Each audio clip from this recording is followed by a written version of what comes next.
Hey y'all, today I'm going to show you how to make homemade gluten-free Pop-Tarts. I'm working on a new series that I'm calling Better Than, where I take gluten-free ingredients and make things we used to buy in a store better than we could ever imagine. These Pop-Tarts are just that. They are better than anything you could buy in a store. I know they have some gluten-free varieties out there, but nothing is as good as homemade, and we get to control what's in them. None of that crazy stuff. We'll even make our own sprinkles, you guys. So let's get into it and I'll show you how to make them.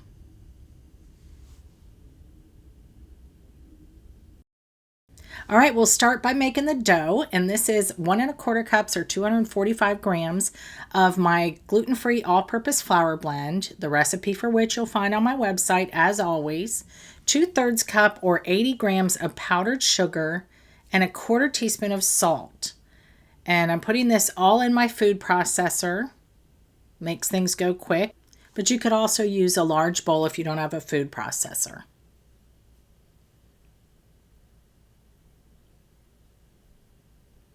Now I'm adding in 1 1/3 sticks or 150 grams of butter that's cold and has been cut into cubes.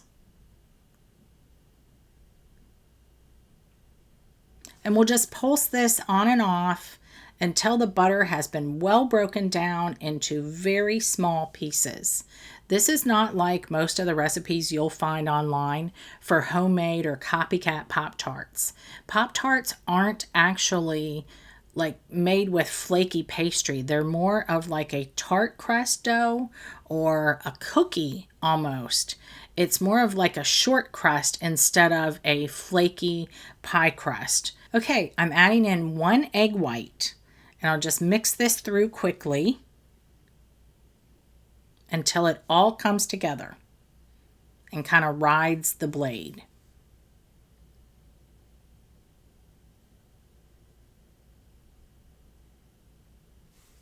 All right, I'll dump this out onto my counter and knead it just briefly until I get it into a smooth mass. Then I'm going to divide it into 2, and I'll place each one on a sheet of plastic wrap. Wrap it up, and then I'll take my rolling pin and just flatten it out into as close to a square as I can get it.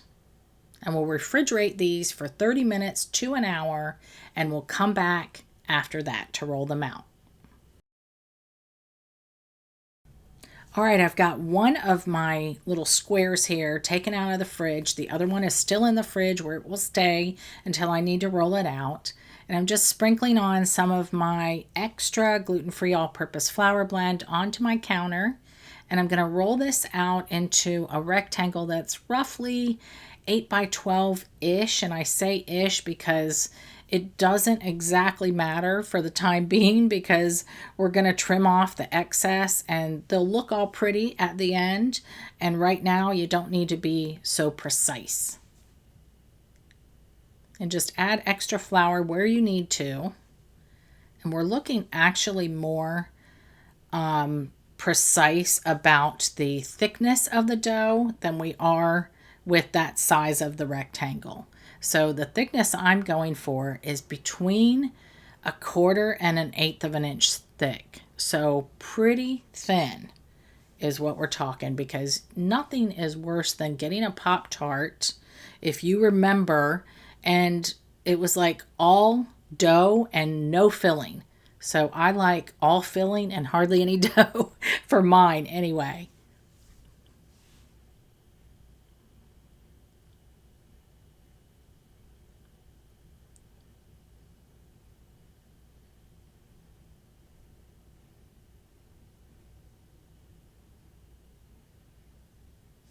Okay, let me just get my ruler and check this. Yep, we're at 8. And then this is a little over 12, but that's fine because we're going to trim off excess, like I said. So I'm going to take my ruler, set it up to where it's about at 4, and then take my knife and cut this in half horizontally.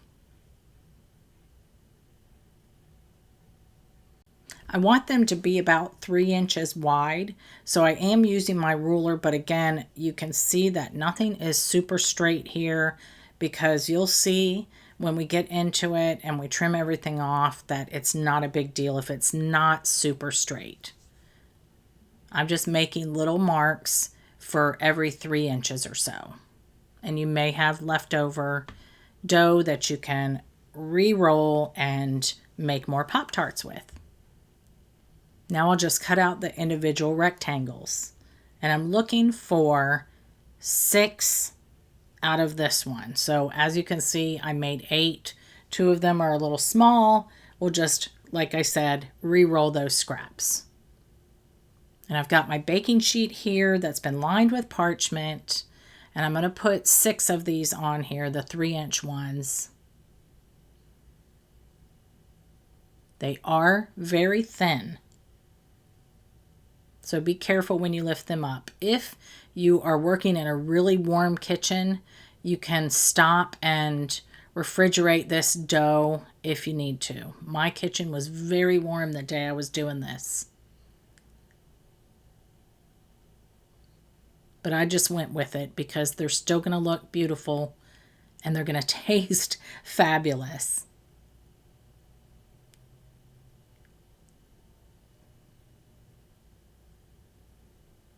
All right, I'll put these in some plastic wrap and I will re-roll these out later.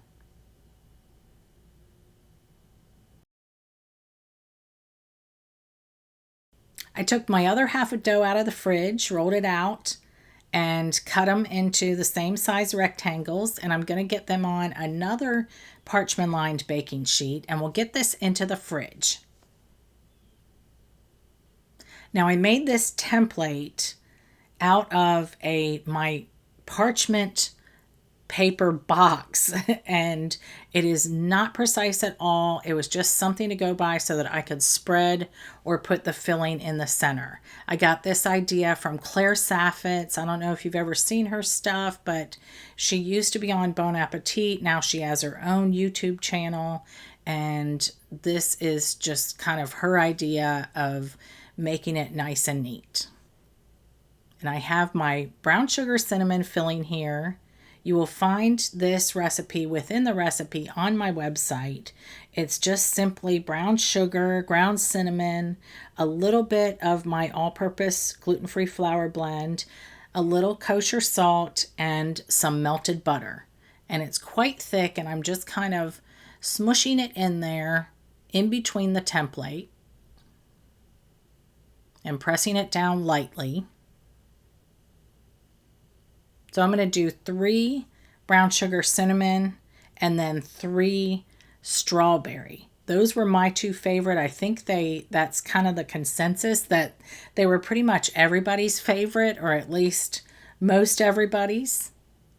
I actually used to love the brown sugar cinnamon ones until I made my own, and I love those, but the strawberry blows them away. So this is my strawberry filling, which I made by cooking down some strawberries, fresh strawberries, with granulated sugar and a little bit of lemon zest and lemon juice. And I cooked it really way down until it was nice and thick. And it's perfect for spreading, and you don't have to worry about it seeping out. You certainly can use strawberry jam, store-bought or homemade, if you'd rather. My suggestion, if you use a homemade or store-bought strawberry jam or preserves, go ahead and put it in the oven on a small baking sheet, unlined, at 250 degrees until it's nice and thick, stirring every like 10 minutes. And this can take anywhere from 10 to 30 minutes. And when a spoon or a silicone spatula is run through the center, it's going to hold a clear path. That's my recommendation for using any homemade strawberry jam or anything. But let me tell you, this strawberry filling that I made is so strawberry-y. It's very fresh tasting and blows away anything you're going to buy in a store. All right, let me get the other rectangles out of the fridge and we'll go ahead and dock them and put these things together.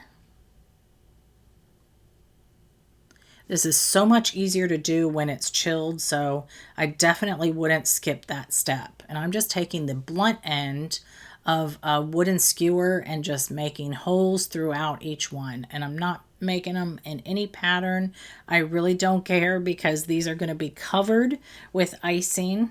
We just want to basically vent the pastry so it doesn't create bubbles underneath.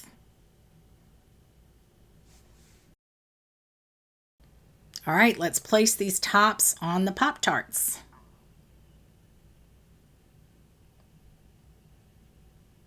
And I'll just gently put them on. And as you can see, nothing really lines up because they are not precise, and that's okay because we're going to be trimming off that excess. Like I said, I'm just pressing lightly. You can use water, like your finger dipped in water, or egg white, or a whole egg. I just chose nothing because once they get sealed up, they will stay that way, and there's really no need for it.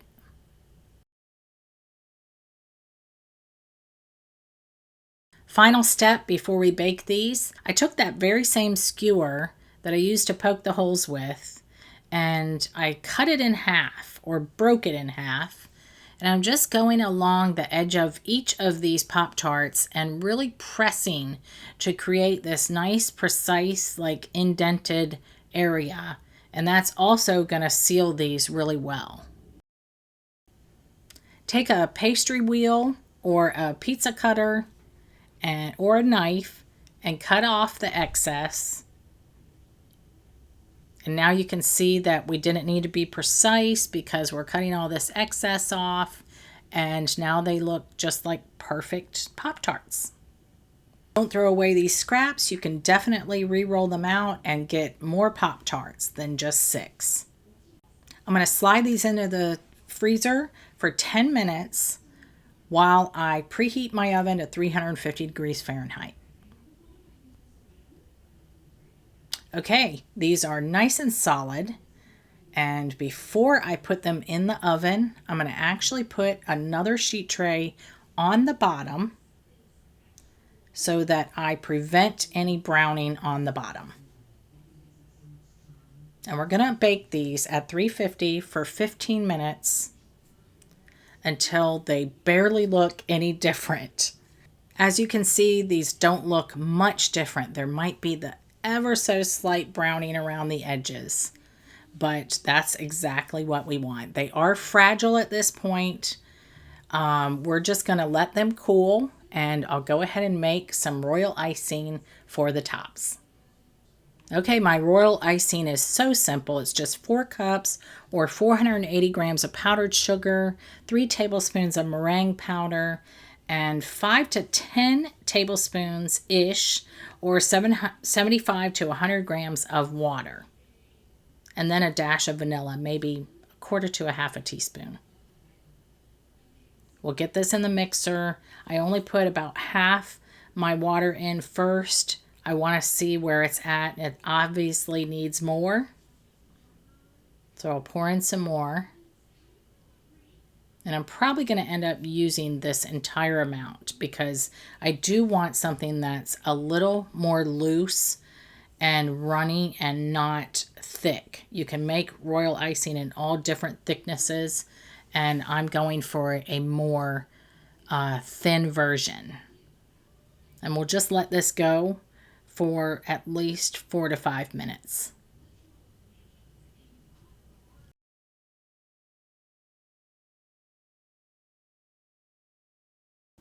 All right, let me stop it and see what we have here.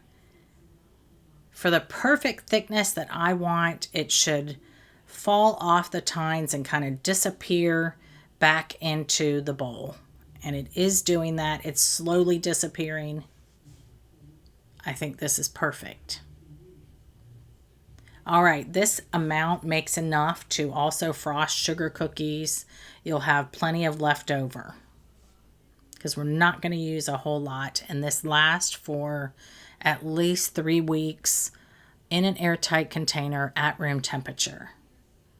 I've taken some of the royal frosting, not all of it, definitely not all of it. I've just put some into 5 little bowls here, And I'm gonna color these. This is to make the homemade sprinkles. You can skip this step completely, put store-bought sprinkles on there, put no sprinkles, it doesn't matter. I just wanted to do this. I thought it was a really fun thing, and when I saw Claire Saffitz do it, I was like, oh yeah, I'm definitely doing that. And I just had so much fun making these Pop-Tarts in my kitchen, and I will do this again. So I'm just adding gel food coloring to my colors here, to my bowls, and mixing them through. And I still have plenty of white, and that's going to be for the actual frosting and the brown sugar cinnamon frosting. All right, I have here, it's a 1/4 sheet pan. I put a sheet of parchment on the bottom, and I actually taped it so it makes it easier to spread. And I'm going to take each color and just take a little spoonful of it and kind of make a swath of it and spread it very thinly. So we'll spread all of these. And the hardest part about this is letting them dry. They need to dry until completely hard to where they peel off the paper. That's going to take anywhere from 2 to 3 to maybe 5 to 6 hours. If you use a fan, if it's not super hot and you use a fan, you will find they will go much quicker. So I'm going to set this under my fan and let them dry, and I'll meet you back here. All right, guys, let's check and see if these are completely dried yet. Definitely completely dried. They just lift right up. Some break apart, and I'm going to put all of these into my large Ziploc bag.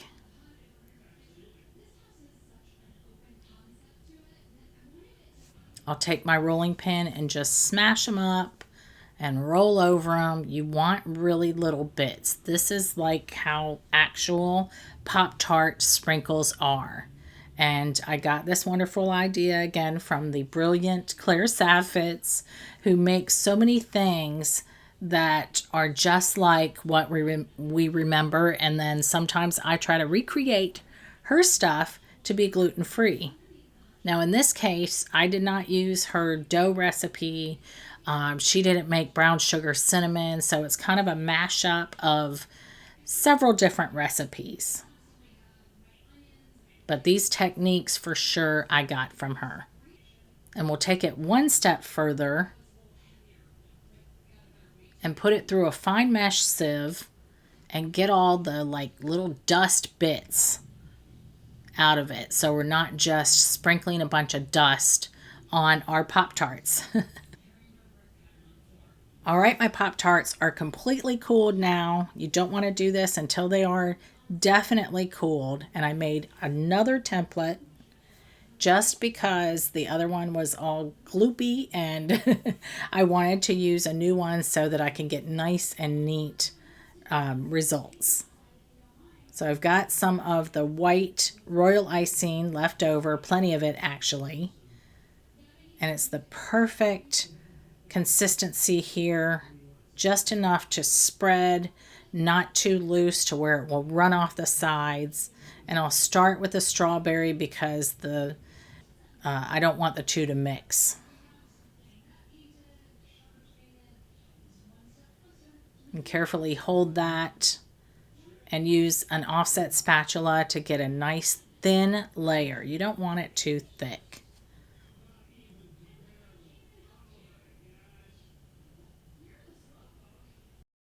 And then when you pull up, it's perfectly neat.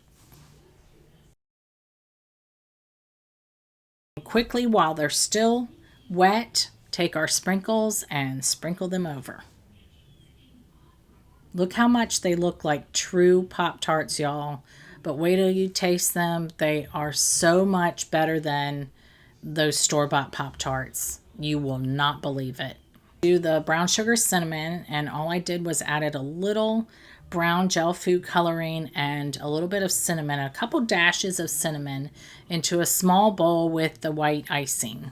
And this looks a little thick. Let's see how it works. I might have to add a little more water to this, because if when you start adding other things into it, like food coloring and or cinnamon, it starts making it a little bit thicker. And yeah, I'm not really liking how thick this is. I'll do this first one, and I think I'm just going to go back through and put some more water in this. Yeah, this looks much, much better. Nice and loose. I'll just finish frosting these two, and then what I like to do, totally optional step, but it's really a genius step that I also learned from Claire Saffitz, and that is to kind of dehydrate them in a 250 Fahrenheit oven for 1 hour. And that really sets the frosting, of course, and it also makes them more shelf stable. So you can take them with you. You don't have to toast them.